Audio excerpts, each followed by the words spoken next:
분명히 잘못했습니다. 누가 봐도 잘못한 것입니다. 그런데 사과가 없습니다. 오히려 변명을 합니다. 내가 왜 그럴 수밖에 없었는지를 설명합니다. 나도 잘못이 있다고 합니다. 그러다가 없었던 일이 됩니다. 다음에 또 만납니다. 또 상처를 받습니다. 또 사과를 기다립니다. 또 없습니다. 이 사람과 계속 인연을 이어가야 하는지 모르겠습니다. 그렇다고 끊자니 오래된 관계입니다. 부모님일 수도 있습니다. 오랜 친구일 수도 있습니다. 직장 상사일 수도 있습니다. 배우자일 수도 있습니다. 오늘은 이 답답함을 정면으로 마주하겠습니다. 먼저 한 가지를 말씀드리겠습니다. 사과를 못하는 사람이 나쁜 사람인 것이 아닐 수 있습니다. 심리학에서 사과를 못하는 데는 여러 이유가 있습니다. 첫 번째는 자존감이 낮은 경우입니다. 사과를 하면 자신이 완전히 무너질 것 같은 두려움이 있습니다. 잘못을 인정하는 것이 자신의 존재 자체를 부정하는 것처럼 느껴집니다. 두 번째는 수치심 회피입니다. 수치심이 너무 강해서 잘못을 직면하지 못합니다. 사과 대신 방어와 변명으로 수치심을 가립니다. 세 번째는 공감 능력의 부족입니다. 상대방이 얼마나 상처받았는지를 진심으로 느끼지 못합니다. 그래서 사과의 필요성을 느끼지 못합니다. 네 번째는 어린 시절 경험입니다. 사과를 배우지 못하고 자랐습니다. 부모님이 사과하는 모습을 본 적이 없습니다. 이것들을 이해하면 상대방이 조금 다르게 보입니다. 나쁜 사람이 아니라 사과하는 방법을 모르는 사람일 수 있습니다. 물론 그것이 여러분의 상처를 없애주지는 않습니다. 그러나 이해가 분노의 온도를 조금 낮춰줍니다. 부처님 당시에 이런 이야기가 있습니다. 사리푸타라는 수행자가 있었습니다. 어느 날 한 바라문이 이유 없이 사리푸타의 뒤에서 주먹으로 등을 세게 쳤습니다.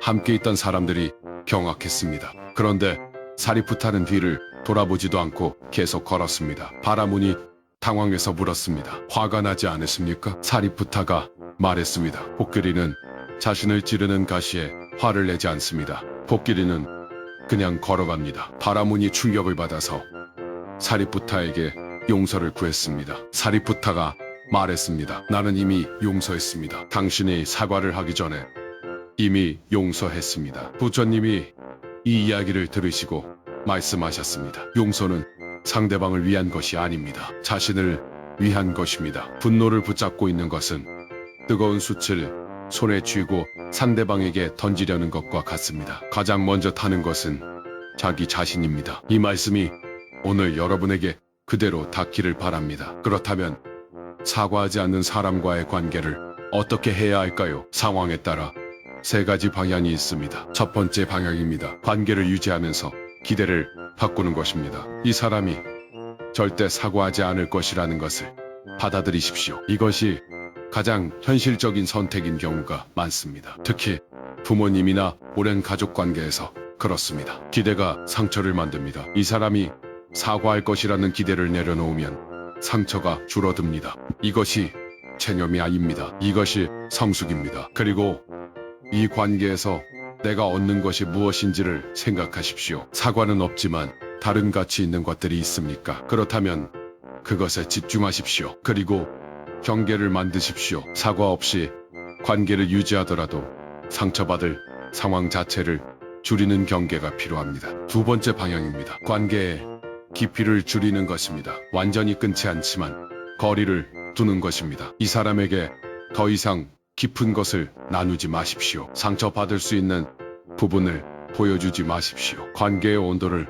낮추십시오. 친한 친구에서 그냥 아는 사람으로, 깊은 가족 관계에서 명절에 만나는 관계로, 이것이 냉정한 것이 아닙니다. 자신을 보호하는 것입니다. 세 번째 방향입니다. 관계를 끊는 것입니다. 이것이 가장 어려운 선택입니다. 그러나 어떤 경우에는 가장 필요한 선택입니다. 특히 이 관계가 여러분의 정신 건강을 심각하게 훼손하고 있다면, 반복적인 상처가 자존감을 무너뜨리고 있다면, 이 관계가 없어졌을 때 오히려 삶이 가벼워질 것 같다면 끊는 것도 용기입니다. 관계를 끊는 것이 상대방을 미워하는 것이 아닙니다. 나를 지키는 것입니다. 어떤 방향을 선택하든 가장 먼저 해야 할 것이 있습니다. 첫 번째입니다. 사과를 요청하십시오. 한 번도 명확하게 요청하지 않으셨다면 한 번 더 시도해 보십시오. 비난하는 방식이 아니라 나 전달법으로 말하십시오. 당신이